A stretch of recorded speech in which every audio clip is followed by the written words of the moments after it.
हाँ बच्चों, पिछली क्लास में हम लोग कहाँ तक पढ़ लिए थे भाई? हेलिकल पाथ के बारे में पढ़ रहे थे हम लोग, है ना?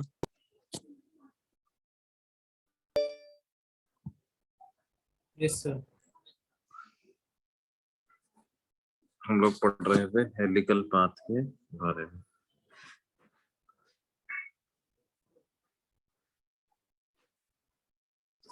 और उसके बारे में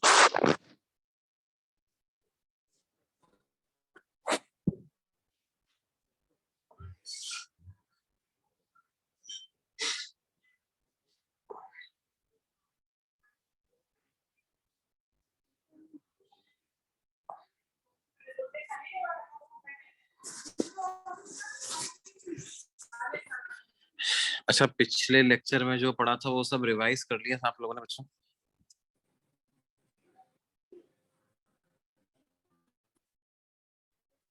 यस सर। ओके।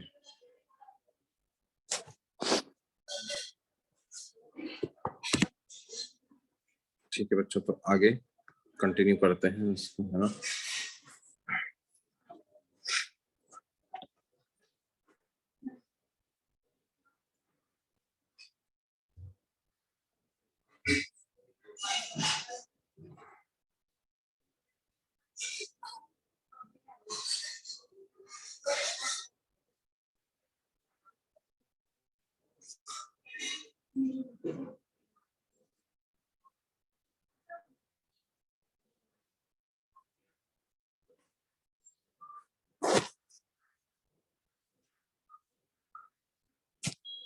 देखो बेटे क्या है,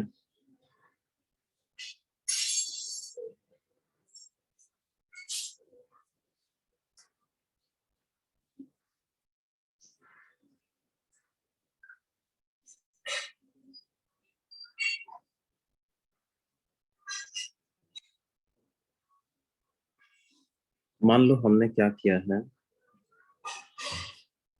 एक रीजन में इलेक्ट्रिक फील्ड भी अप्लाई कर दिया है और मैग्नेटिक फील्ड भी अप्लाई कर दिया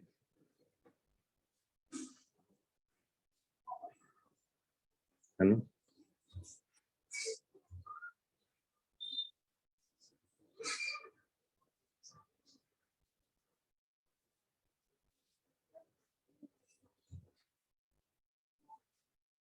मैग्नेटिक फील्ड मान लो इस direction,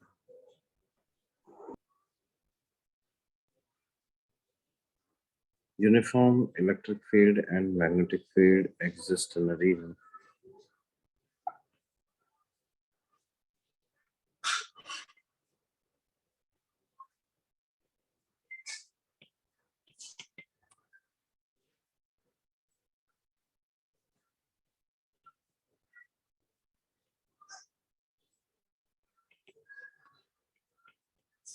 Such that E vector is equal to E naught I cap and B vector is equal to B naught J cap. A particle having charge Q is released from rest at origin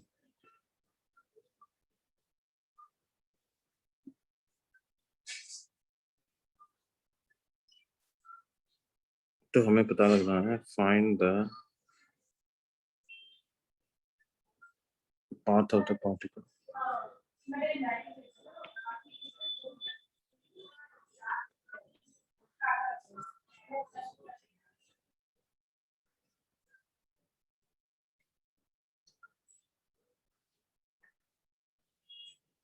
and its velocity at time t.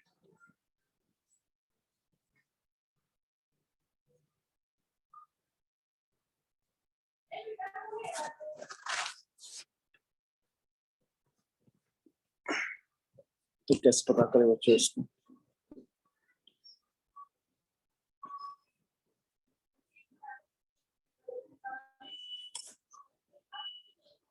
देखो बेटे, particle की initial velocity तो 0 है और at t equal to 0 magnetic field का force तो 0 रहेगा और इलेक्ट्रिक फील्ड का फोर्स उस पर लगेगा, वो Q e not I cap के बराबर बचे, है ना। इसका मतलब एक्सेलरेशन की क्या वैल्यू आ जाएगी? Q e not by m i cap, this is at t equal to 0। अब क्या होगा, वो वेलोसिटी एक्वायर कर लेगा अलोंग एक्स डायरेक्शन।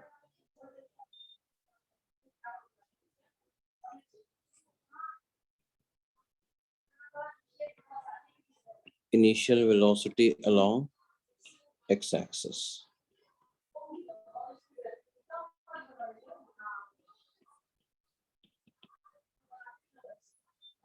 अब वेलोसिटी जैसे ही इधर आएगी, मैग्नेटिक फील्ड का फोर्स किधर लगेगा बेटे? मैग्नेटिक फील्ड का फोर्स v क्रॉस b के हिसाब से पॉजिटिव z डायरेक्शन में लगेगा।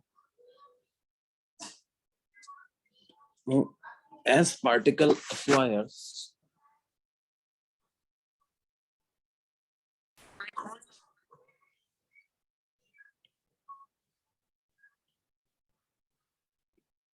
velocity along positive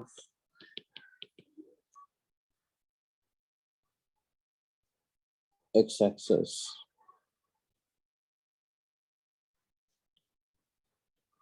magnetic field will exert force along किधर बेटे? Positive z axis. Q v cross p से देख सकते हो, वेलोसिटी इधर आई, मैग्नेटिक फील्ड ऊपर है, v क्रॉस b करो, पॉजिटिव z डायरेक्शन में फोर्स है ना। Yes sir. अच्छा, अब एक बात बताओ, will particle ever acquire any velocity in y direction?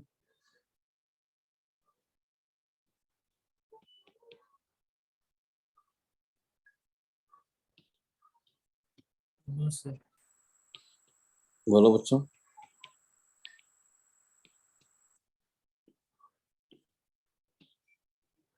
अच्छा, वेलोसिटी किसी डायरेक्शन में कब आएगी? जब उस डायरेक्शन में फोर्स लगेगा, है ना। इलेक्ट्रिक फील्ड का फोर्स किधर लगेगा हमेशा?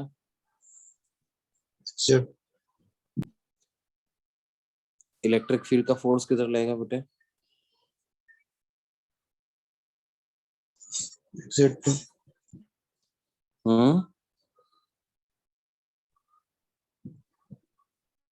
इलेक्ट्रिक फील्ड का फोर्स किधर लगेगा? सिर्फ एक्स एक्सिस के अलोंग ही लगेगा, क्यों बेटे? Yes sir. और मैग्नेटिक फील्ड का फोर्स किधर लगेगा? जिधर भी लगेगा वाई में तो नहीं लग पाएगा, है ना। तो इसका आंसर है no, as there is no force on particle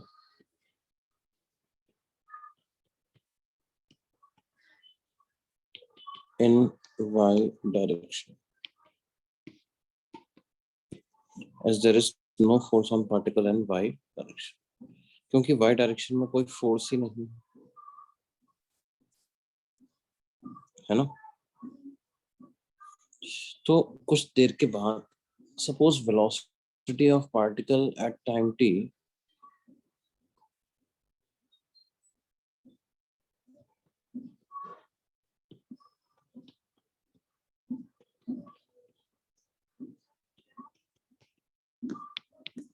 is Vx I cap plus Vz k cap, then net force on it is equal to Q E naught I cap plus Q V cross B J cap. V को लिख देता हूँ Vx I cap plus Vz k cap, इसका cross product कर दूंगा B not J cap के साथ, तो क्या हो जाएगा Q E नॉट, अब I cross J is K, तो आ जाएगा plus Q Vx B not K cap और K cross J is minus I, so minus Q Vz B naught I cap, है ना. Now according to this,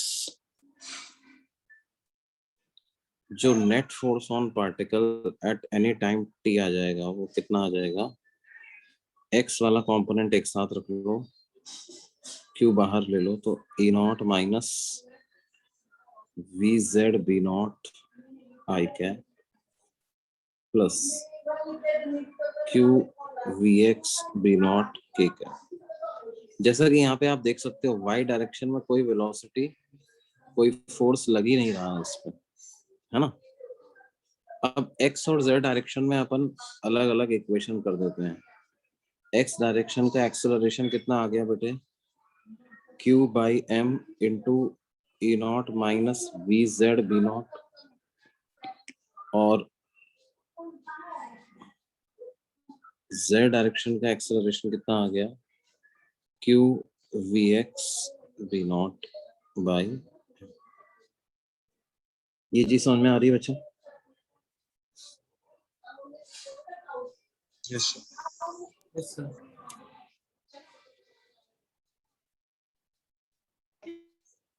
अब देखो ये जो x डायरेक्शन में एक्सेलरेशन है ना, इसको मान लो इक्वेशन 1 बोलता हूँ, इसको इक्वेशन 2 बोलता हूँ. तो देखो यहाँ पर आ रहा है ax और यहाँ आ रहा है vz और यहाँ आ रहा है ez और यहाँ आ रहा है vx. तो अगर az के साथ vz आता तो बात अच्छी होती. तो हम क्या करें बच्चों, इक्वेशन 1 को टाइम के रिस्पेक्ट में डिफरेंशिएट करते हैं.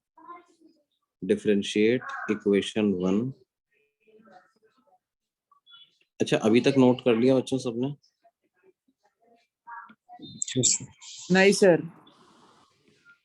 हाँ कर लो कर लो कर लो, क्योंकि नोट कर लो, क्योंकि ये क्वेश्चन बहुत बहुत मतलब काफी लंबा होने वाला है. अभी अभी इसका सॉल्यूशन स्टार्ट हुआ है, हम देखना कहाँ पे जाकर खत्म होगा. बहुत जानदार क्वेश्चन. यार आज अभी बच्चे कम क्यों आए हैं, क्या चक्कर है? चलो तुम लोग नोट करो, मैं देखता हूँ.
हाँ बच्चों, नोट किया?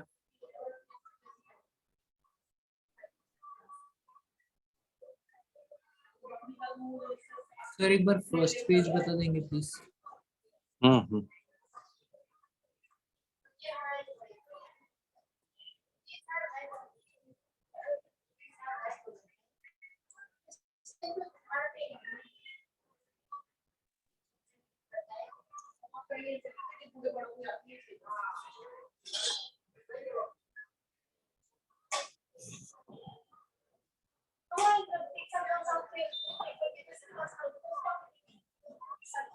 आंसर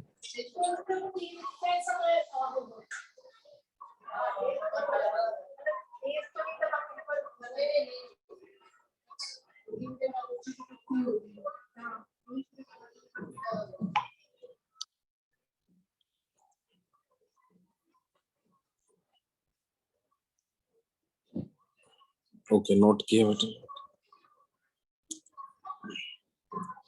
अब देखो क्या होगा, इक्वेशन 1 को टाइम के रेस्पेक्ट में जब हम डिफरेंशिएट करेंगे, देखो ए एक्स को d v x by d t भी लिख सकते हैं ना। तो जब डिफरेंशिएट करोगे तो एल एच एस में क्या आ जाएगा, d two v x by d t square, और आर एच एस में क्या आएगा, क्यू बाई एम तो एज इट इज कांस्टेंट है, ई नॉट का डिफरेंशिएशन 0, तो माइनस बी नॉट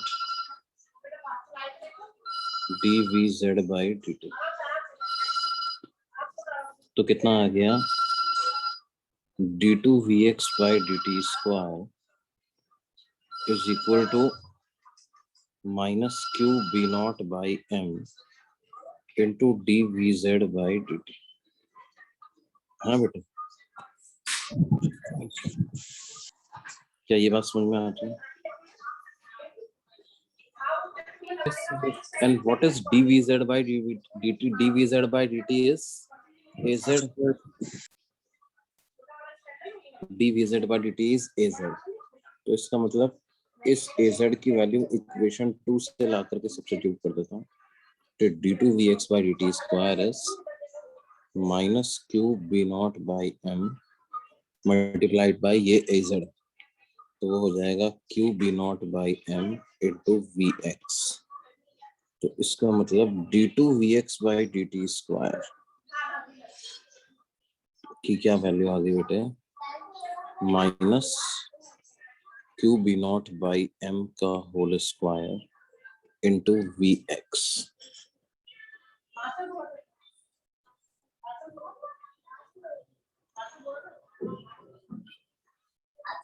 ये बात समझ में आ रही है बच्चों? अब ये इक्वेशन क्या बताती है, ये इक्वेशन बताती है कि जो आपकी एक्स डायरेक्शन में वेलोसिटी होने वाली है वो कुछ इस तरह की होने वाली है, v x naught sine omega t plus 5, where this is going to be omega sin q b naught by m into t plus 5। ऐसा x कंपोनेंट ऑफ वेलोसिटी होने,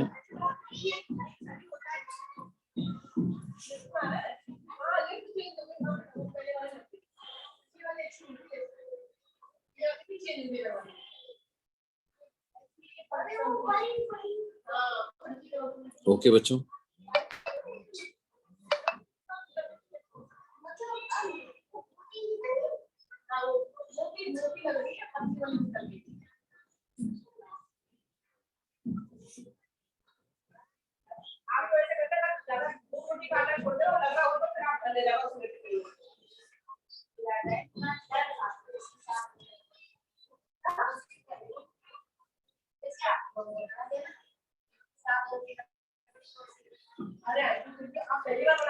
क्या ये बात समझ में आ रही है?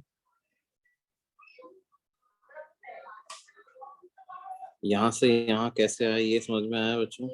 Yes sir. मुझे परमिशन दो ना। हाँ, अरे आज तुम इतना लेट कैसे आ रहे हो भाई? सर भूल गया था और वो लिंक भी नहीं आई तो याद नहीं आया। अच्छा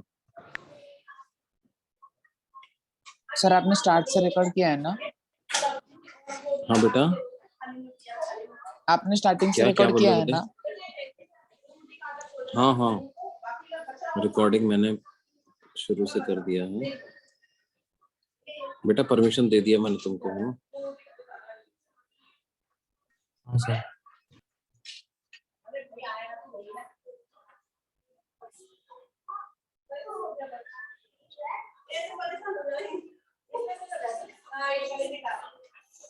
देखो बेसिकली बेटे क्या होता है कि एक तरह की ये एक डिफरेंशियल इक्वेशन होती है ना? अगर कभी भी आपके पास मान लो कोई वेरिएबल है x और इस तरह की इक्वेशन बन रही है d2x by dt square is minus omega square x, तो आप x को हमेशा लिख सकते हो x not into sine omega t plus five, ऐसा आप हमेशा इसको लिख सकते हो, है ना? अब यहाँ पे x की जगह vx है और q b not by m हमारा ओमेगा हो जाएगा, तो इस तरह से इसका सॉल्यूशन को अपन लिख सकते हैं। क्या बात समझ में आ रही है? यस। अब देखो हमें एक चीज पता है कि इसको अगर आप आगे देखोगे तो आपको पता है एट t इक्वल टू 0 इसकी वेलोसिटी 0 ही थी, तो यानी x कंपोनेंट ऑफ वेलोसिटी भी 0 था। इस इक्वेशन में t को 0 रखो तो क्या आ जाएगा, vx को 0 रख दें तो 0 is equal to vx naught into sine five, इसका मतलब फाइव की वैल्यू 0 ही आ जानी चाहिए। फाइव की वैल्यू क्या आ जानी चाहिए बेटे, 0, है ना? एक बात और है कि एट t इक्वल टू 0 जो x डायरेक्शन में एक्सेलरेशन था वो कितना था बेटे, at t equal to 0 x direction में acceleration q e not by m के बराबर था, तो dvx बाई dt क्या हो जाएगा? Sir into v x naught भी रहेगा, क्या बेटे? इंटू वी एक्स नॉट भी रहेगा ना सर एक्सप्रेशन में? नहीं नहीं, x डायरेक्शन में तो t इक्वल टू 0 की बात कर रहे हैं बेटे, है ना? t इक्वल टू 0 पे तो कोई वेलोसिटी आई नहीं थी ना उसके पास, तो t इक्वल टू 0 पे तो एक्सेलरेशन सिर्फ q e नॉट ही था। देखो अपन ने यहाँ पे लिखा भी था कि देखो at t equal to 0 magnetic field का फोर्स 0, इलेक्ट्रिक फील्ड का फोर्स इतना है, तो एक्सेलरेशन सिर्फ इतना है ना? Yes sir. तो उस हिसाब से क्या है, अच्छा इसको डिफरेंशिएट कर रहा हूं मैं इस इक्वेशन को, ये इक्वेशन के अनुसार कितना एक्सेलरेशन आ रहा है, v x naught into q b not by m into cos of q b not by m into t, five की वैल्यू तो 0 आ गई, टी को 0 पुट करेंगे तो ये ए एक्स ही तो लिखा हुआ है, तो a x at t equal to 0 कितना आ रहा है, वो टी को 0 रखेंगे तो cos 0 बना जाएगा, तो q b naught v x naught by m इतना आ रहा है, और ये हमारे हिसाब से इतना होना चाहिए, तो इन दोनों को इक्वेट कर देते हैं, तो this implies q e not by m बराबर होना चाहिए किसके, q b naught v x naught by m, q by m से क्यू बाई एम कैंसिल हो गया, यानी वी एक्स नॉट की क्या वैल्यू आ गई बच्चों, p naught by b naught, तो x component of velocity t time पे कितना आ जाएगा, e not by b not into sine of q b not by Q b not by m into t, ये तो x कंपोनेंट ऑफ वेलोसिटी इतना आ गया बेटा, ये बात समझ में आती है ना? और अब y डायरेक्शन की वेलोसिटी पता लगाते हैं, उसके लिए हम z डायरेक्शन की वेलोसिटी पता लगाते हैं, उसके लिए ये इक्वेशन यूज करेंगे, है ना। क्या है, az equal to q b not by m into v x, az equal to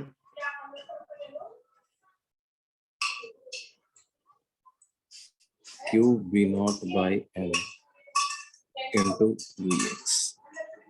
az को क्या लिख लेंगे, d v z by d t, ये बराबर है q b not by m into v x के, that is a not by b not sine q b by m into t. B not से b not cancel हो गया, तो D v Z किसके बराबर आ जाएगा, तो q e not by m sine q b t by m d T.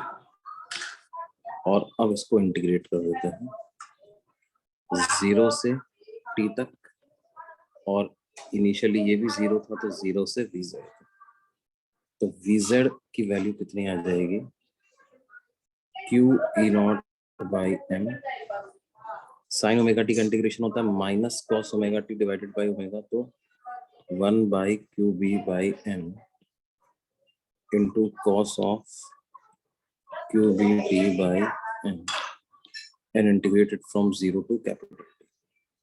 M से एम, क्यू से क्यू कैंसिल हो जाएगा, तो ये हमारे पास क्या वैल्यू आ जाती है बच्चों, vz is equal to minus e not by b not into cos q b not t by m minus 1, या ये जो z कंपोनेंट आ जाएगा वेलोसिटी का, वो आ जाएगा e not by b not into 1 minus cos of q b not t by, ये ऐसी वैल्यू बच्चों,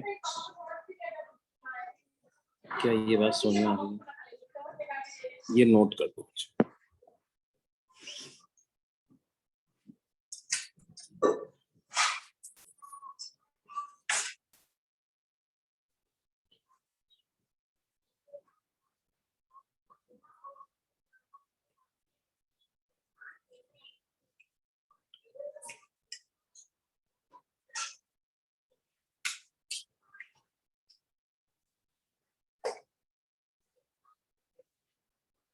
ये वाला पेज नोट करना है, इसके पहले वाला करना है बच्चों।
Done.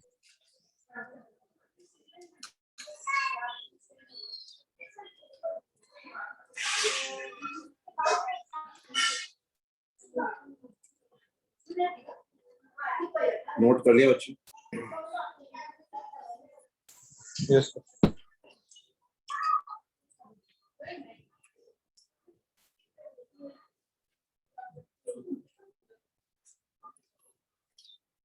ऐसी जो वेलोसिटी होती है बेटा, इसमें पार्टिकल का पाथ प्लेनर ही है ना, वाई जेड प्लेन में ही चल रहा है पार्टिकल, और इस पाथ को बोलते हैं साइक्लॉइडल पाथ। क्या बोलते हैं?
है ना बच्चों? इस पार्टिकल, ऐसे पाथ को क्या बोलते हैं?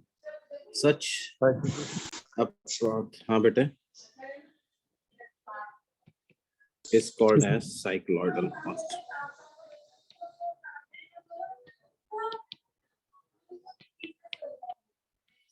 हाँ, अगर आपको पार्टिकल का x कोऑर्डिनेट पता करना है तो integrate x component of velocity with respect to time, तो x कोऑर्डिनेट पता चल जाएगा। What is x component of velocity? It is this e naught by b naught sin q b naught by m into t. e naught by b naught sin q b naught by m into t dt.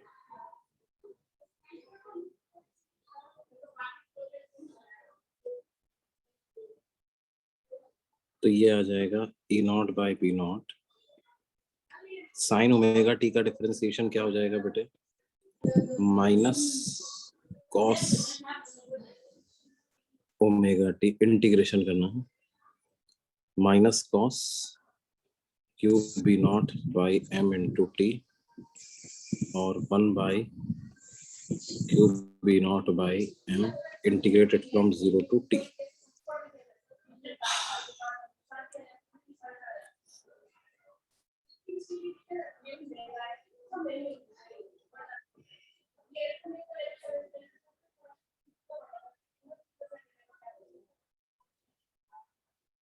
तो ये value क्या हो जाए बेटा?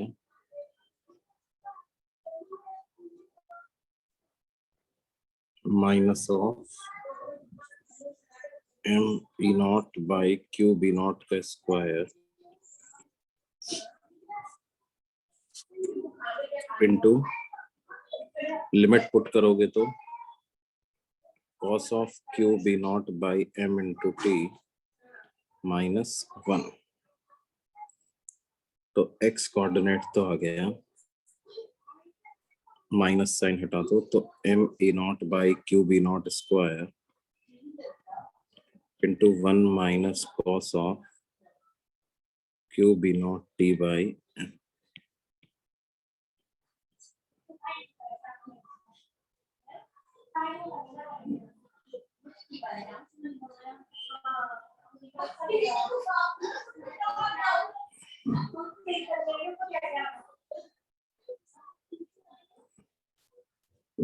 ये बात समझ में आ रही है बच्चे?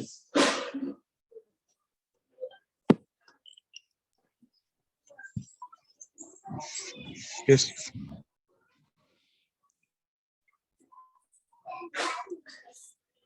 और उसी तरह से z को इंटीग्रेट करोगे तो z कोऑर्डिनेट आ जाएगा, है ना? वो अभी मैं कर नहीं रहा हूँ, वो कर सकते हो आप लोग, है ना बेटा? Yes sir.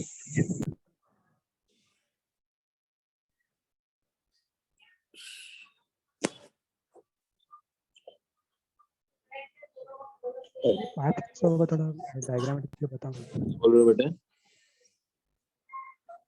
सर, ये पाथ कैसा हो ये डायग्राम से बताओ ना।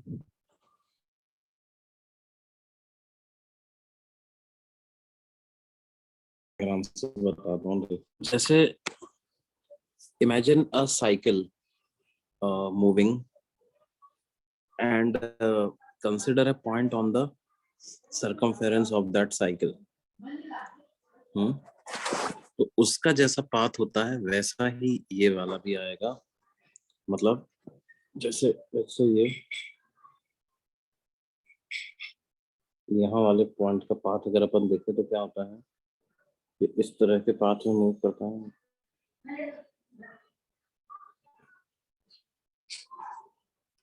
है ना?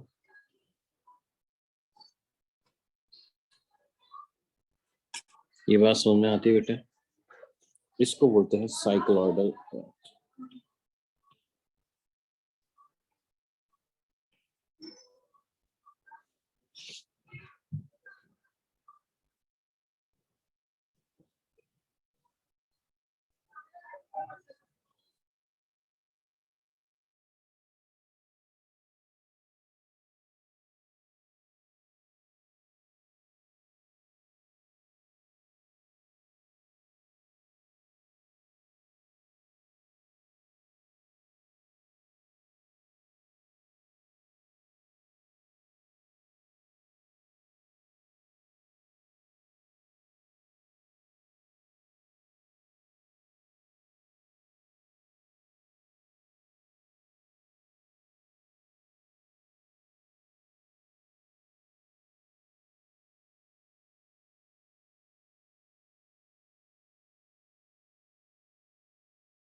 सर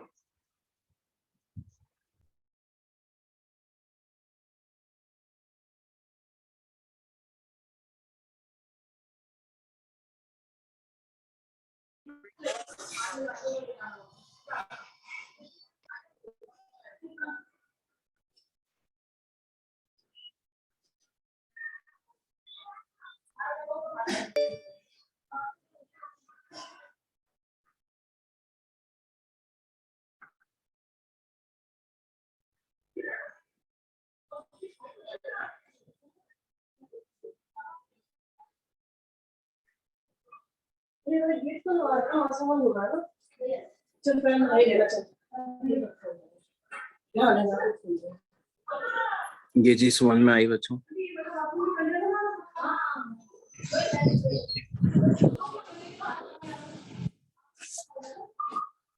देखो, और इलेक्ट्रिक फील्ड और मैग्नेटिक फील्ड दोनों की प्रेजेंस में एक और एग्जांपल मैं लेता हूं।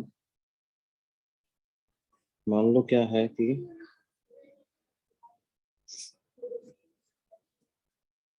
इलेक्ट्रिक फील्ड और मैग्नेटिक फील्ड दोनों एक्स डायरेक्शन में ही हैं। E is equal to E naught alpha and B is equal to B naught J alpha। और पार्टिकल को हमने इनिशियल वेलोसिटी u दे दी इस तरीके से। Initial velocity is equal to u j cap. तो हमें पाथ ऑफ द पार्टिकल बताना है कैसा।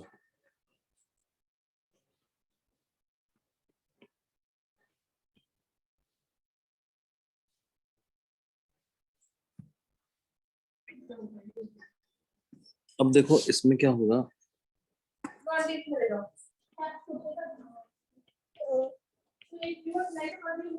एक्स डायरेक्शन में तो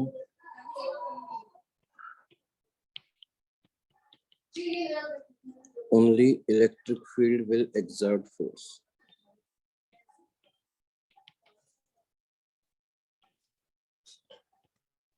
क्यों बेटा? क्योंकि मैग्नेटिक फील्ड एक्स डायरेक्शन में, मैग्नेटिक फील्ड जिस डायरेक्शन में होता है उस डायरेक्शन में मैग्नेटिक फोर्स तो लगता ही नहीं है ना। तो एक्सेलरेशन का एक्स कंपोनेंट तो डायरेक्टली हो जाएगा q e not by m, है ना। मैग्नेटिक फील्ड का फोर्स किधर लगेगा? देखो अभी पार्टिकल के पास वेलोसिटी y डायरेक्शन में है, तो शुरू में मैग्नेटिक फील्ड का force going into the plane लगेगा। मैग्नेटिक फील्ड का फोर्स किधर लगेगा बेटे? Going into the plane of the board magnetic field का फोर्स लगेगा। क्या बात समझ में आ रही है? यस।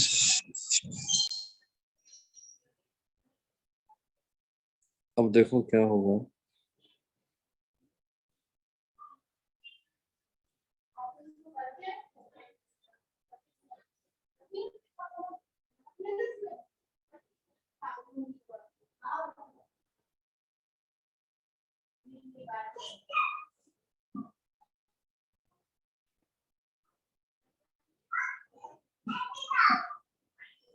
तो देखो क्या हम ऐसा बोल सकते हैं कि x component of velocity at time t तो डायरेक्टली आ जाएगी u प्लस ए टी, यानी q e not by m into t. कैसा बोल सकते हैं? यस। और x coordinate at time t अगर पता लगाना है तो वो हाफ ए टी स्क्वायर यानी q e not by m into t square इस फॉर्मूले से आ जाए। क्यों बच्चों?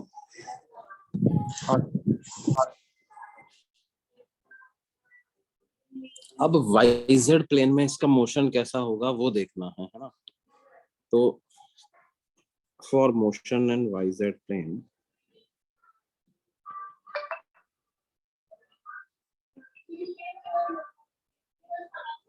देखो in YZ plane electric field will not exert any force.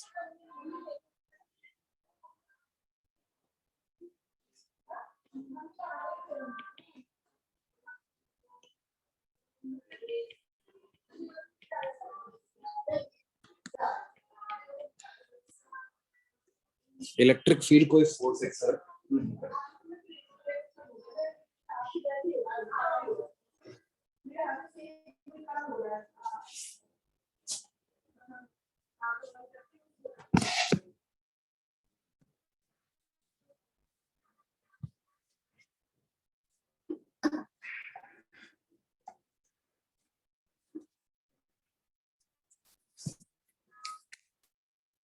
तो वाईजेड प्लेन में सिर्फ कौन फोर्स एक्सर्ट कर रहा है बच्चों? वाईजेड प्लेन में सिर्फ फोर्स लग रहा है किसका?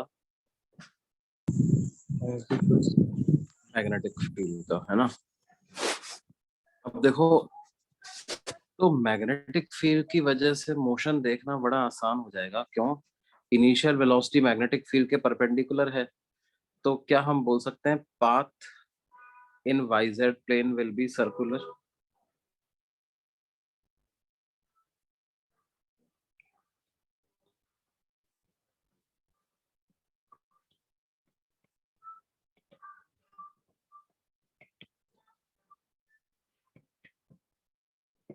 Path of particle in YZ plane will be circular.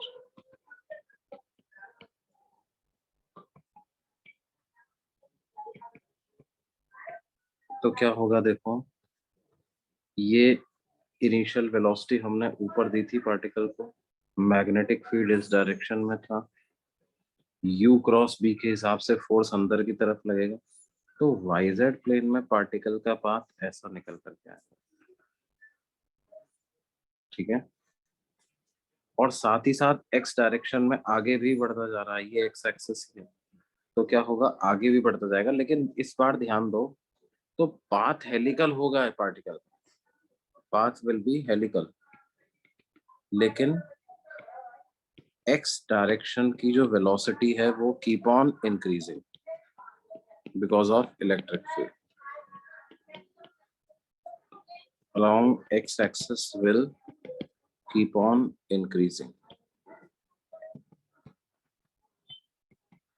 है ना। तो हर बार कैपिटल T टाइम, यानी टाइम इक्वल टू 2πm/qb के बाद इसका y और z कोऑर्डिनेट 0 आएगा, वापस x एक्सिस को टच करेगा, लेकिन x एक्सिस के अलोंग जो इसका डिस्प्लेसमेंट होगा ना, उतने टाइम में वो डिस्प्लेसमेंट टाइम के साथ अभी बढ़ता जाएगा। ये बात समझ में आ रही है बेटा? यस। तो जैसे ये यहाँ पे था, फिर उसके बाद यहाँ पे टच किया, फिर यहाँ पे टच किया, तो ये कम था, ये ज्यादा रहेगा, ये वाला और ज्यादा रहेगा। तो path will be helical with non uniform pitch.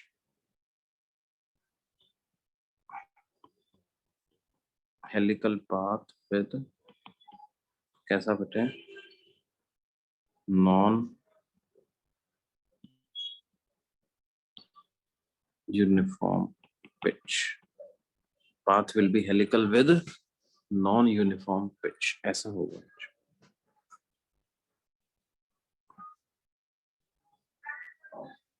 ये चीज समझ में आती है? Yes, sir.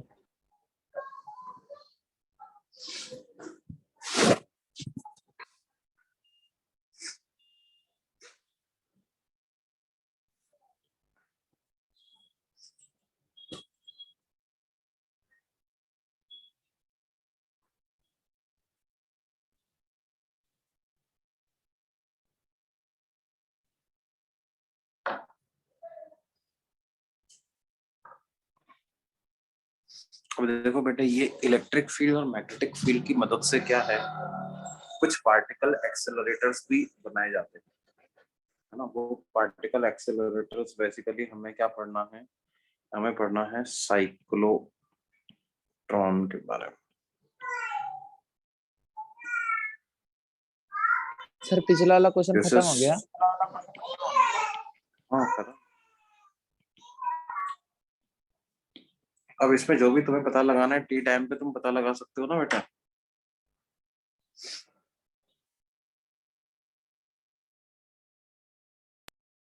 भाई टी टाइम पर तुम्हें y z component of velocity वगैरह पता लगाना है तो पता लगा सकते हो।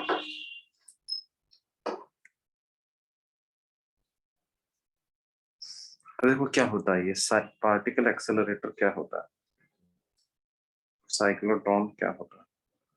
इस साइक्लोट्रॉन में क्या होता है बेटा, दो मेटालिक सेमी सर्कुलर आर्क्स होते हैं,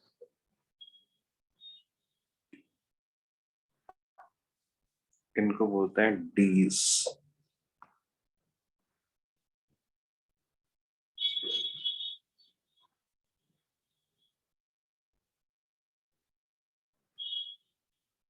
उसी तरह से एक और डी होता है।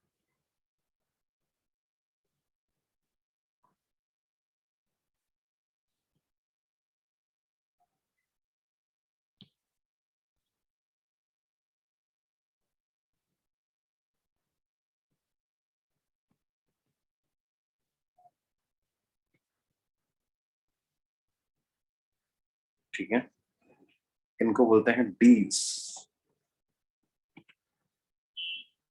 These are metallic shells.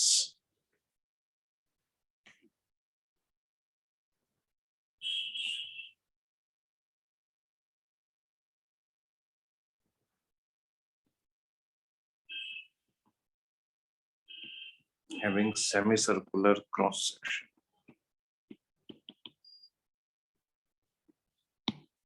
Metallic shells having semicircular cross section. इसका टॉप व्यू अगर देखोगे तो थोड़ा सिंपल होगा वैसे।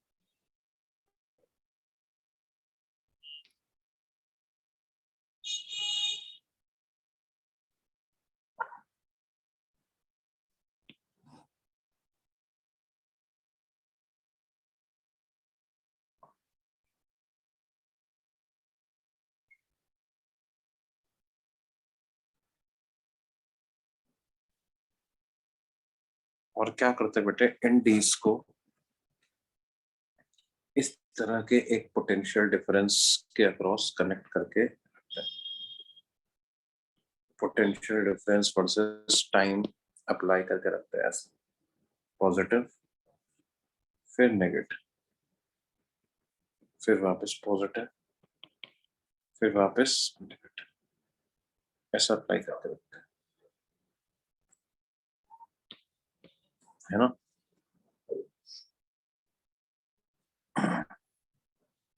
ये V क्या बता रहा है, potential difference between these two metallic dees. ये इनके बीच में, और इस पोटेंशियल डिफरेंस से क्या होता है, ये वाला जो इनके बीच का दो डीज के बीच का गैप है उसमें इलेक्ट्रिक फील्ड होता है, और इलेक्ट्रिक फील्ड की डायरेक्शन बच्चों क्या हो जाती है, चेंज होती रहती है। वो हमेशा हाई पोटेंशियल से लो पोटेंशियल होती है इलेक्ट्रिक फील्ड की डायरेक्शन। तो जब लेफ्ट वाला हाई पोटेंशियल पे है तो इलेक्ट्रिक फील्ड राइट में होगा, जब राइट वाला हाई पोटेंशियल पे है तो इलेक्ट्रिक फील्ड ऐसे लेफ्ट में होगा। ये बात समझ में आ रही है बच्चों? Yes, sir. इलेक्ट्रिक फील्ड की डायरेक्शन मतलब टाइम के साथ चेंज होती जाएगी। और ये वाला जो रीजन होता है इसमें मैग्नेटिक फील्ड लगा के रखता है ये।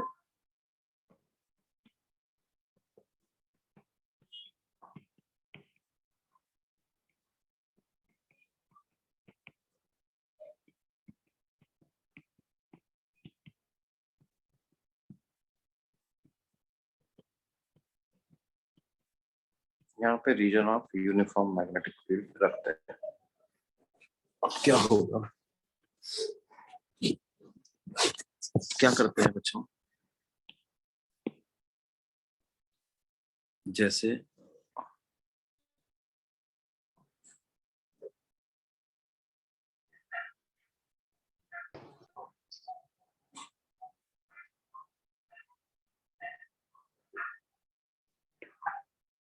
ये जो मिड पॉइंट है ना, इन दोनों का जो मिड पॉइंट है वहां से एक Q चार्ज और M मास के पार्टिकल को जीरो वेलोसिटी से रिलीज कर देता है। मान लो इलेक्ट्रिक फील्ड अभी इस डायरेक्शन में है, तो क्या होता है, ये पॉजिटिव चार्ज है यदि होगा तो ये एक्सेलरेट करेगा। अब क्योंकि मिड पॉइंट से हमने छोड़ा है, टोटल पोटेंशियल डिफरेंस V है, लेकिन मिड पॉइंट से यहाँ तक आते आते तो पोटेंशियल में डिफरेंस V/2 आ जाएगा। तो हम लिख सकते हैं QV/2। ये चार्ज इनटू पोटेंशियल डिफरेंस मतलब क्या आ गया, चेंज इन पोटेंशियल एनर्जी। इसको किसके बराबर में लिख दूंगा, हाफ m(u1 स्क्वायर)। ये इस स्पीड के बराबर, इस स्पीड से एंटर करेगा।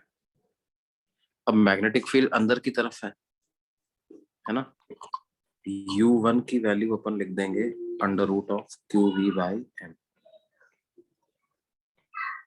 मैग्नेटिक फील्ड अंदर की तरफ है तो ये सर्कुलर पाथ पे मूव करेगा, तो जो रेडियस ऑफ सर्कुलर पाथ हो जाएगी वो आ जाएगी mu1 बाई क्यू बी, यानी m by Q b into under root of q b by m. तो R1 की क्या वैल्यू आ जाएगी बच्चों, under root of m into v divided by q into b का स्क्वायर। ये पहला जो सर्कुलर आर्क डिस्क्राइब करेगा उसकी रेडियस इतनी आ जाएगी। ये बात समझ में आती? Yes, sir. फिर उसके बाद क्या होगा, ये सेमी सर्कुलर आर्क डिस्क्राइब करेगा, it will describe a semi circular arc. और कितने टाइम तक रहेगा ये मैग्नेटिक फील्ड के रीजन में, वो कैपिटल टाइम का आधा हो जाएगा, तो पाई एम बाई क्यू बी, इतने टाइम तक रहेगा।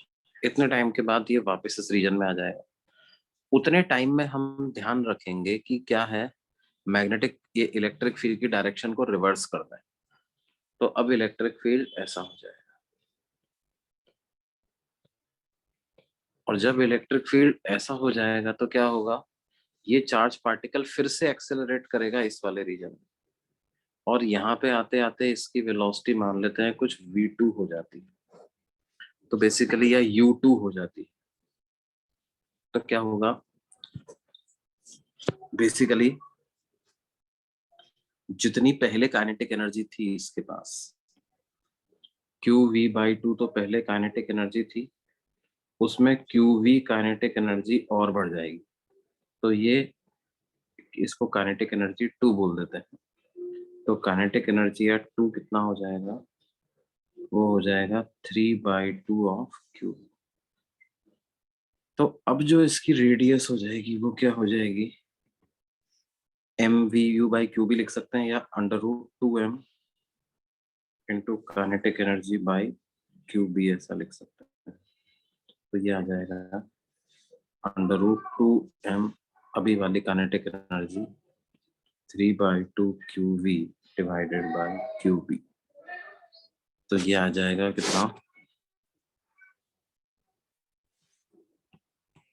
Under root of 3mv divided by Q B square, है ना।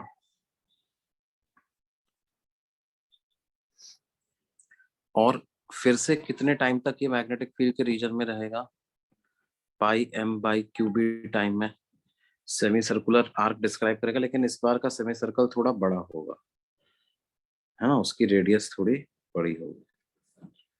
और इतने टाइम में हमने इस तरह से फिक्स कर रखा है कि एग्जैक्टली इतने टाइम में फिर से अपन डायरेक्शन इलेक्ट्रिक फील्ड की बदल देते हैं, तो ये अब की बात दोबारा एक्सेलरेट करेगा, अब की स्पीड इसकी पिछले से भी ज्यादा होगी, तो फिर एक बड़ा रेडियस ये डिस्क्राइब करेगा। तो धीरे धीरे क्या होगा बेटे, इसकी स्पीड बढ़ती जाएगी। ये बात समझ में आती है। और जब जो भी स्पीड में चाहता हूँ उस स्पीड से मैं क्या करूंगा, मैग्नेटिक फील्ड को 0 कर दूंगा, तो वहां से ये ऐसे बाहर निकल सकता है। इस तरह के पाथ में ये घूमते घूमते हुए चलेगा। देखो ऐसा इम्प्लीमेंट करना क्यों जरूरी है बेटे, क्योंकि चार्ज पार्टिकल्स को हमें एक्सेलरेट करने की जरूरत पड़ती है एक्सपेरिमेंटल पार्टिकल फिजिक्स, है ना। मतलब हम चाहते हैं कि यार प्रोटॉन और प्रोटॉन आपस में टक्कर होती है तो क्या होता है, ये स्टडी करना चाहते हैं। और कितनी स्पीड से टक्कर कराते हैं हम उनकी, बहुत हाई स्पीड से, 10⁶ मीटर पर सेकेंड, 10⁷ मीटर पर सेकेंड, इस स्पीड से प्रोटॉन और प्रोटॉन की टक्कर करवा के देखना चाहते हैं कि क्या होगा, है ना। जैसे तुमने एक नाम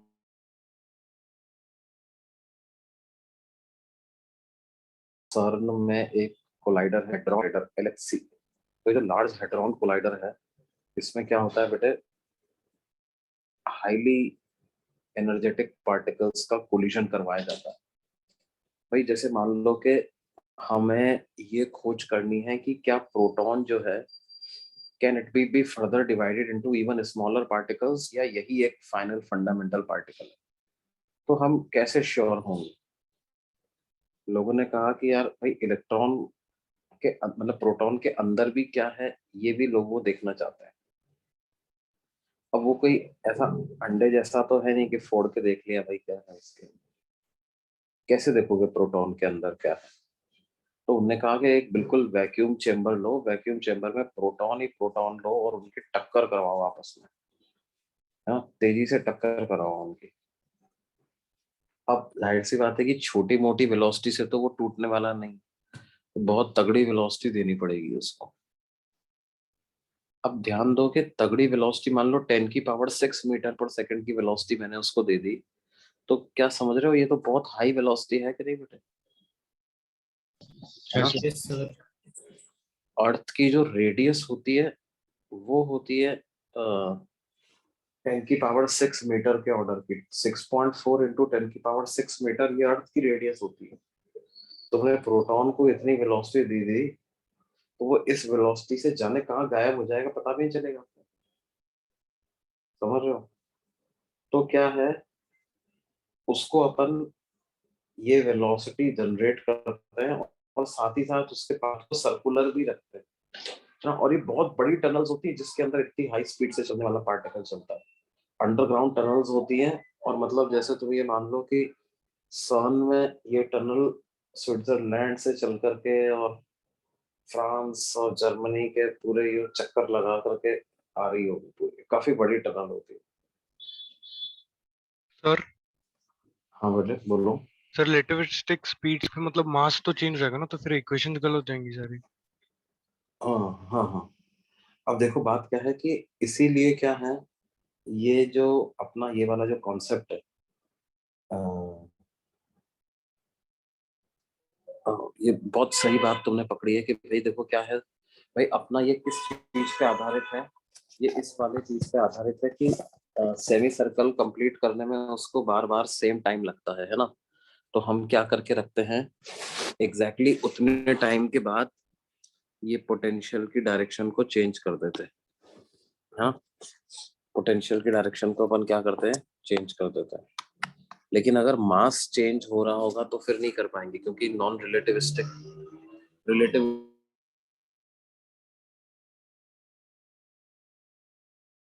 हो जाएंगे। ये जो साइक्लोट्रॉन है स्पेशली, इसको इलेक्ट्रॉन वगैरह को एक्सेलरेट करने के लिए काम में नहीं लिया जाता है ना। Cyclotron is not used to accelerate a light particle like electron, क्योंकि फिर उसके मास में चेंज ज्यादा आ जाता है। प्रोटॉन हो गया, अल्फा पार्टिकल हो गया, जो भारी पार्टिकल है उनके लिए उतना चेंज नहीं आता है इसमें, है ना। For the reason that you stated, उसी रीजन की वजह से क्या होता है, we can use cyclotron to accelerate proton and alpha particles but not electrons। उनमें क्या है देखो, प्रोटॉन में का मास तो थोड़ा ज्यादा होता है, तो उसमें रिलेटिविस्टिक इफेक्ट इलेक्ट्रॉन की तुलना में तो कम आता है। मास में वेरिएशन, परसेंटेज वेरिएशन उतना ज्यादा नहीं आता है। और 10⁶ मीटर पर सेकंड की वेलोसिटी को पता है आप नॉन रिलेटिविस्टिक ही मान सकते हो, क्योंकि लाइट के कंपैरिजन में तो अभी भी 100 गुना कम है ये, है ना। तो v²/c² करोगे तो और छोटी क्वांटिटी आ जाएगी। समझ रहे हो? यस।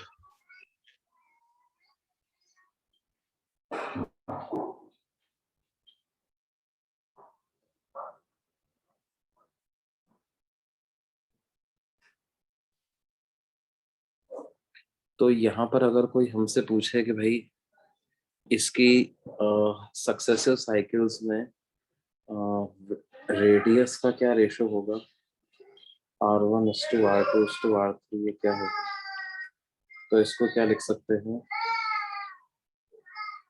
√2m ke, के ई को लिख देंगे बाय क्यूबी फिर अगले में आ जाएगा QV/2 आएगा, है ना, पहले वाले। फिर अगले में क्या आएगा, √2m 3QV/2/QV। फिर अगले में क्या आ जाएगा, फिर QV ऐड करोगे तो √2m 5QV/2 divided by QV। तो ये जो रेडियस का रेशियो आ जाएगा वो कितना आ जाएगा बेटा, 1:√3:√5 and so on।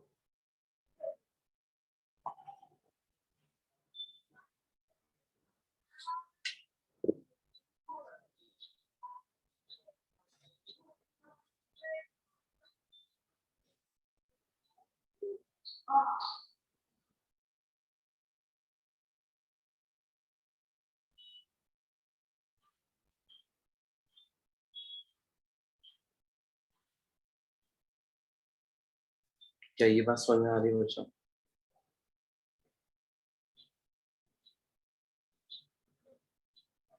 Yes, sir.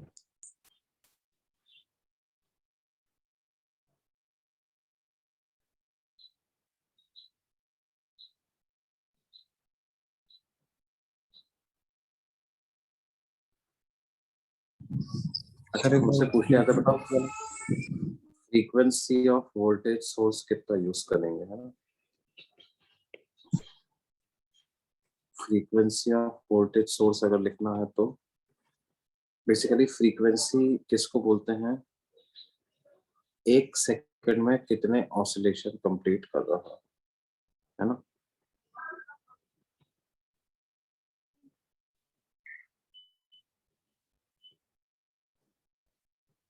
ये ऐसा वोल्टेज सोर्स अपन ने लगाया हुआ है। ये वाला जो टाइम होता है, क्या ये टाइम तो πm/QB आएगा, है ना। और एक ऑसिलेशन कितने टाइम में पूरा हो रहा है, कितने टाइम में, 2πm/QB टाइम में पूरा हो रहा है। इसका मतलब क्या है, फ्रीक्वेंसी ऑफ ऑसिलेशन क्या हो जाएगा बेटा, 1/2।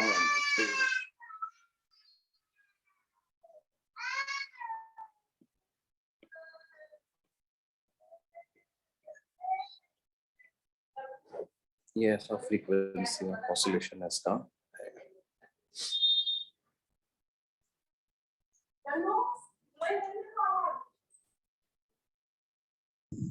सर एक बार QV/2 वाला टर्म बता सकते हैं? ये QV/2 कैसे आया भाई, मैंने बताया था ना, शुरू शुरू में आधे आधे मिड पॉइंट से रिलीज करते हैं इसको, तो शुरू में आधा पोटेंशियल डिफरेंस ही आ पाता है। Okay sir. अगर साइड से भाई रिलीज करेंगे तो, क्या बेटे, क्या यूज करेंगे, अगर मिड पॉइंट से ना करते हुए साइड से अगर करें तो, लेफ्ट साइड से। हाँ तो फिर क्या होगा, फिर QV उससे भी हो जाएगा, लेकिन जो स्टैंडर्ड स्टैंडर्ड एपरेटस होता है उसमें वहीं पे रखते हैं अपन, है ना। बाकी तो देखो क्या, क्वेश्चन बनाने के लिए तो कहीं से भी रिलीज कर सकते हैं वो लोग, है ना। Yes sir.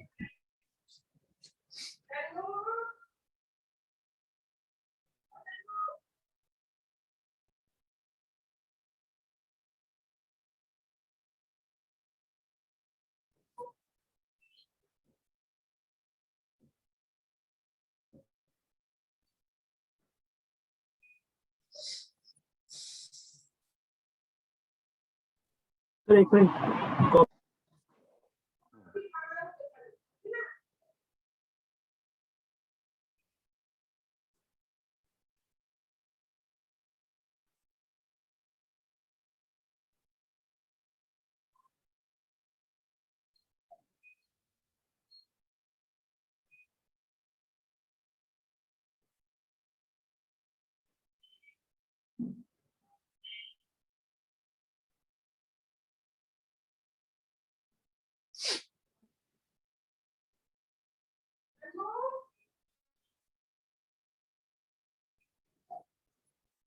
और देखो बच्चों,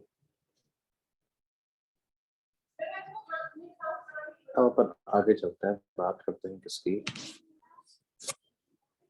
magnetic force on a current carrying wire.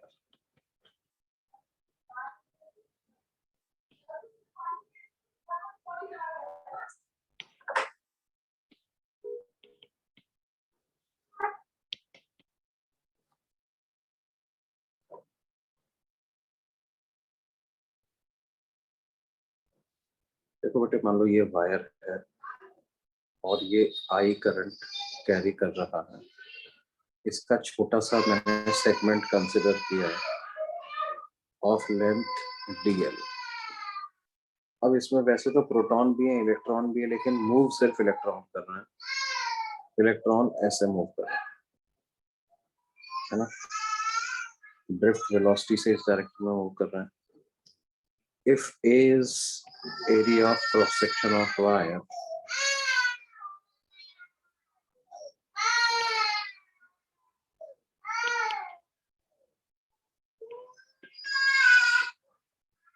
तो number of electrons in dl length कितने होंगे?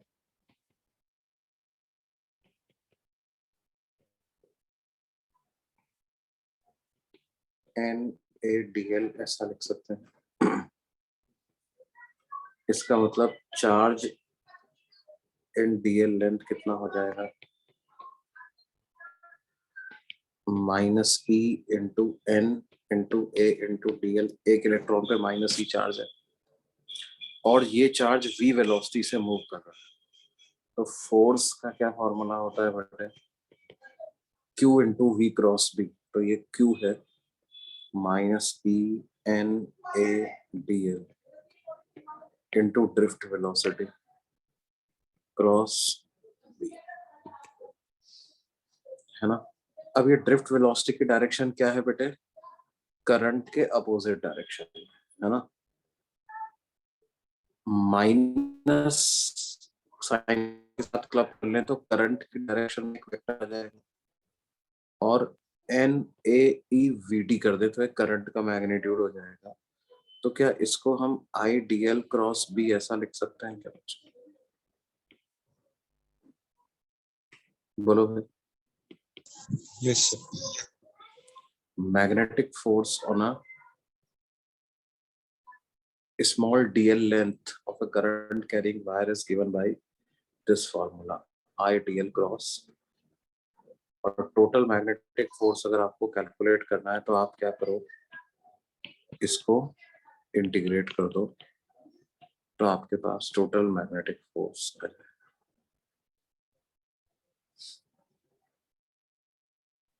ठीक है,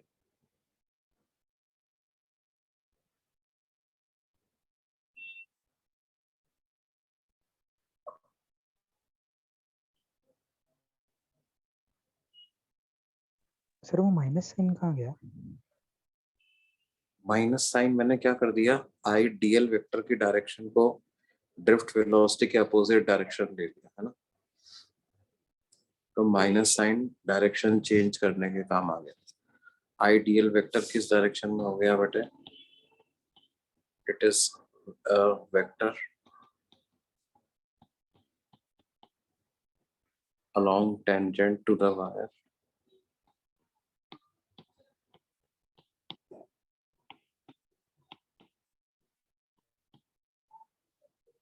in the direction of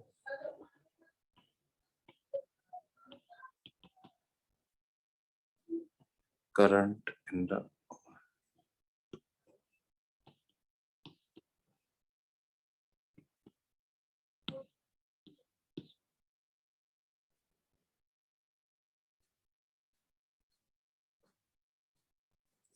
अब देखो, इसमें एक बड़ी इंटरेस्टिंग चीज निकल करके आती है।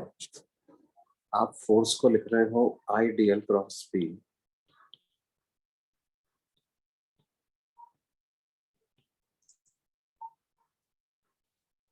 अगर मान लो मैग्नेटिक फील्ड यूनिफॉर्म है, if wire of any shape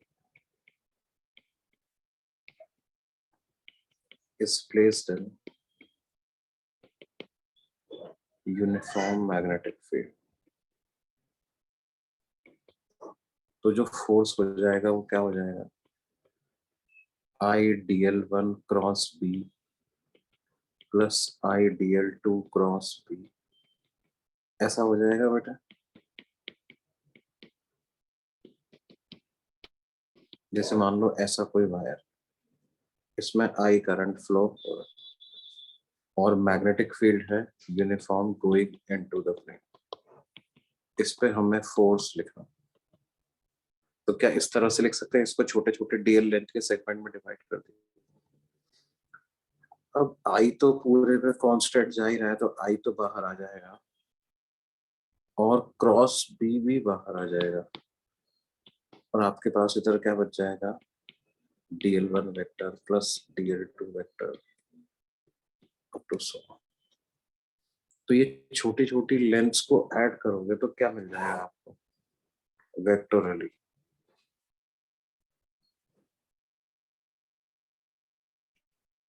vector law of polygon से अपन क्या लिख सकते हैं बेटा, इन सारे वेक्टर्स का एडिशन कितना आ जाएगा,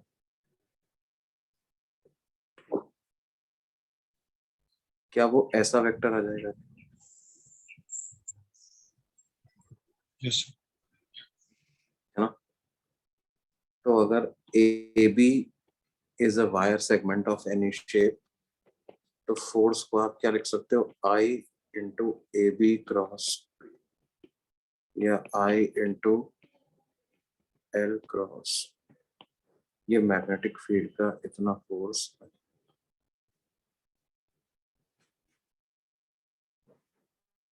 क्या ये बात समझ में आ रही है बच्चों। सर, पर ये ए बी कैसे पता चलेगा? हाँ, ए बी कैसे पता चलेगा? ए बी तो भाई एक्चुअल सिचुएशन आएगी तो पता लग जाएगा। सर आप लास्ट पेज दिखा सकते हो? हाँ हाँ,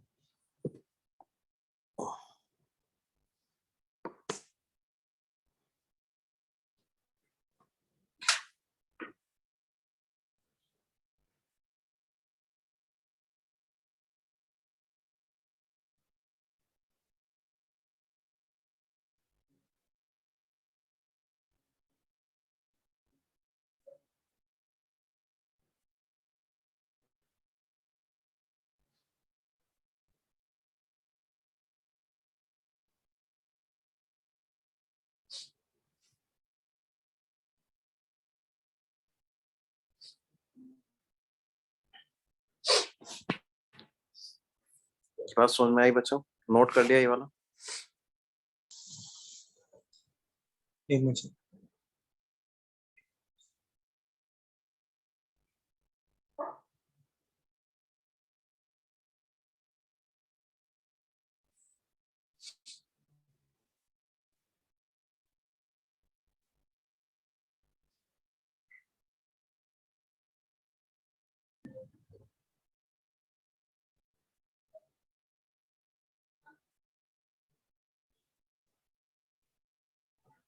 done sir.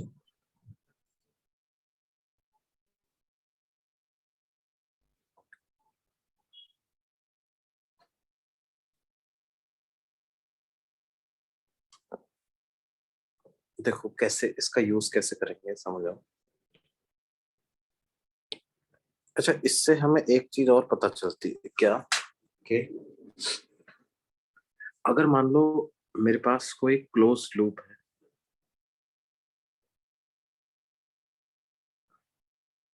Closed current carrying loop, और वो यूनिफॉर्म मैग्नेटिक फील्ड में रखा हुआ, तो क्या हम बोल सकते हैं कि उस पे फोर्स 0 होगा। Yes sir. net magnetic force on a current carrying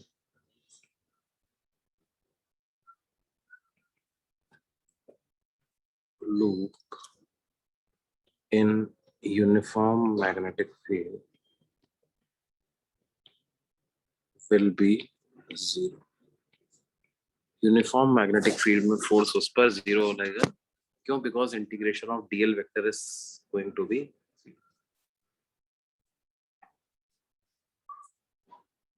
0. जैसे मानो कि आपसे कहा जाए कि ये एक कोई सेमी सर्कुलर लूप है आर रेडियस का, और इसमें करंट फ्लो कर रहा है आई।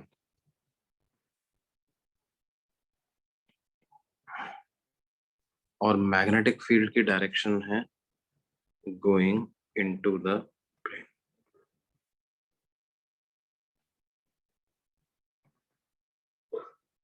तो इस पे फोर्स कितना लगेगा ये हमें पता लगाना। तो हम क्या कर सकते हैं,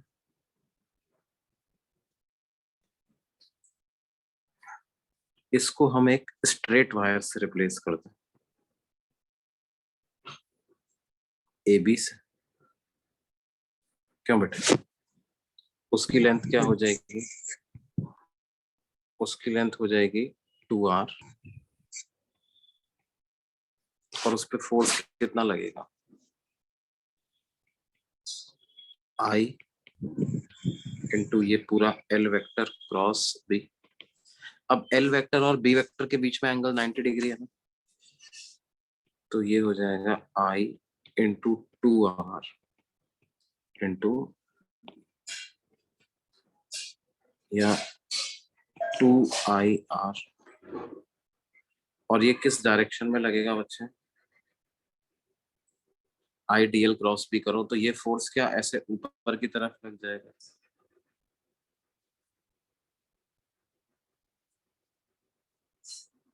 बात समझ में आई बेटा? Yes. देखो, ये जो पूरा लूप है इसको जब आप स्मॉल सेगमेंट्स में डिवाइड करोगे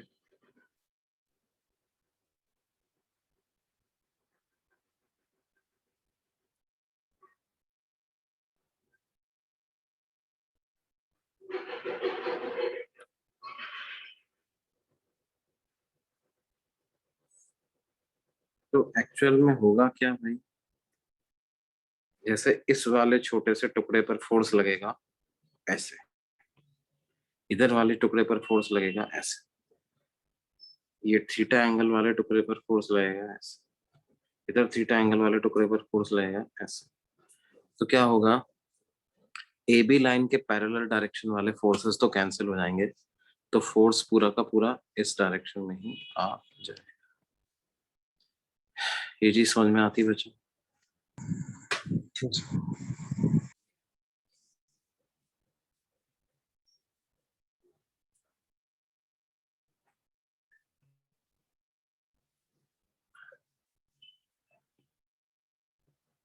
मान लो आपको कहा जाए कि ऐसा सेगमेंट है,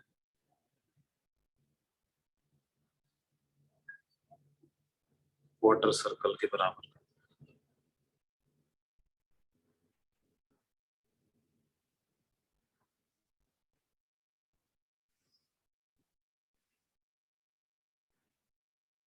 आर रेडियस का, है ना? मान लो मैग्नेटिक फील्ड आपको दिया हुआ है,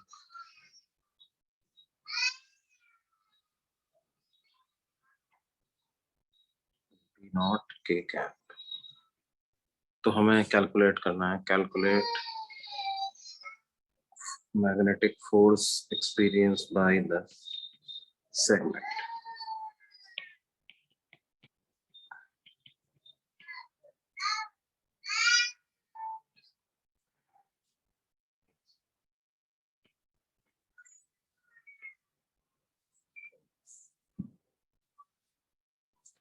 क्या आंसर आएगा बच्चों, बताओ?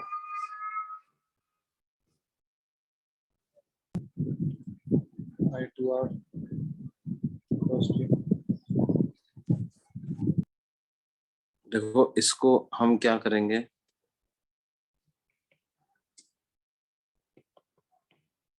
ऐसे सेगमेंट से रिप्लेस कर देंगे,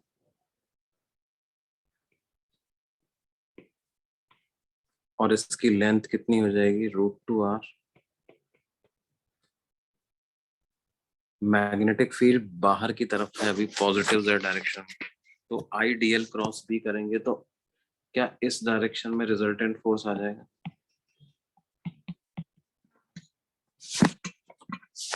और आइडियल वेक्टर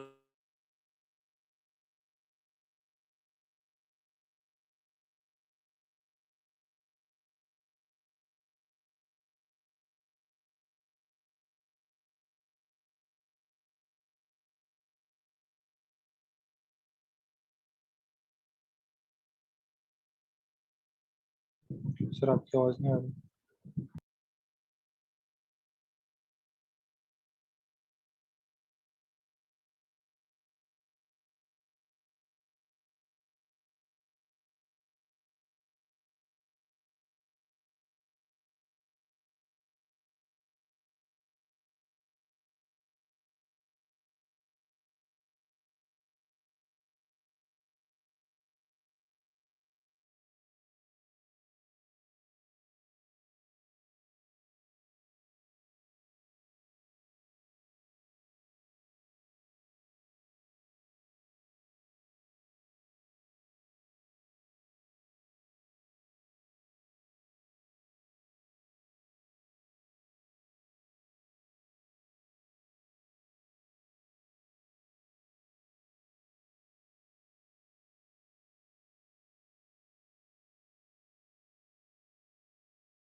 हाँ बच्चों, आवाज आ रही है अभी?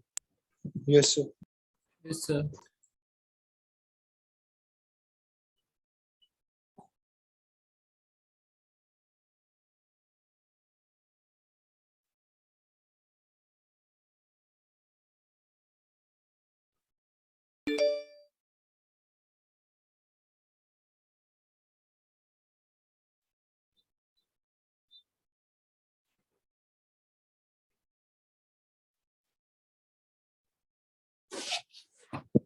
ठीक है, तो इस तरह से बच्चों फोर्स आप लिख सकते हो,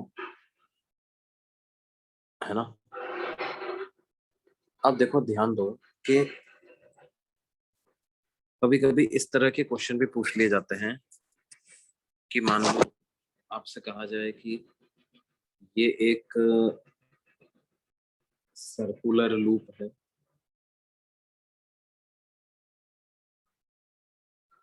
ए रेडियस का,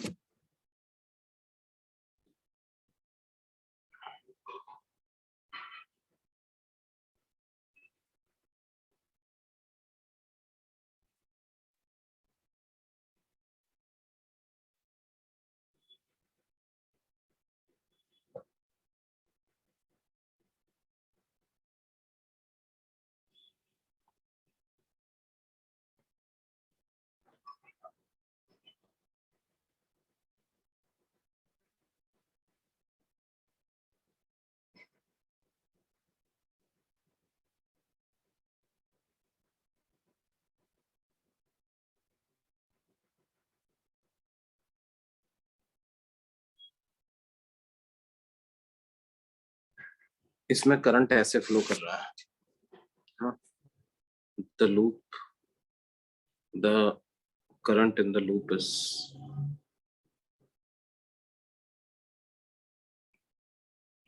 is I in the direction shown.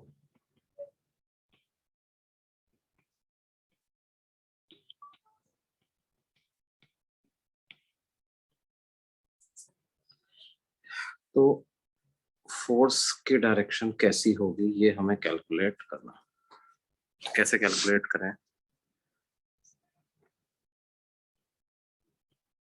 मतलब हमें क्या कैलकुलेट करना है? कैलकुलेट द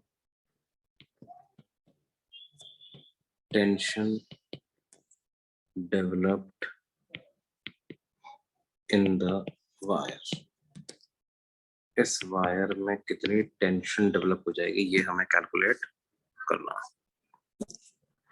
अब देखो बच्चों, यूं तो देखें तो नेट फोर्स इस वायर पे कितना लग रहा होगा? What is net force? वो तो 0 लग रहा होगा।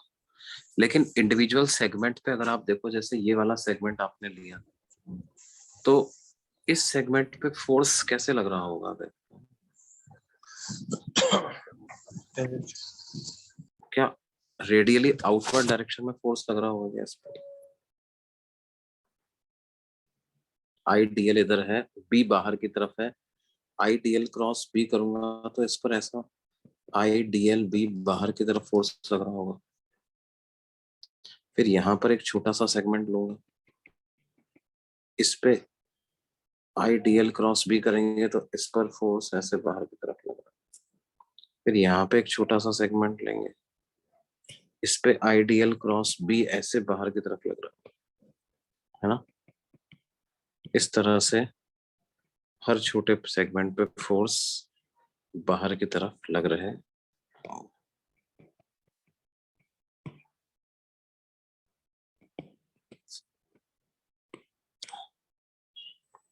तो क्या होगा, क्या इस वायर में कुछ टेंशन जनरेट तो होगा बच्चों,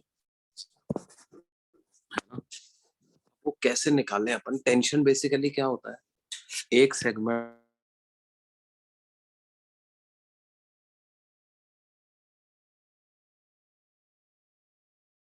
सर आपकी आवाज नहीं आ रही।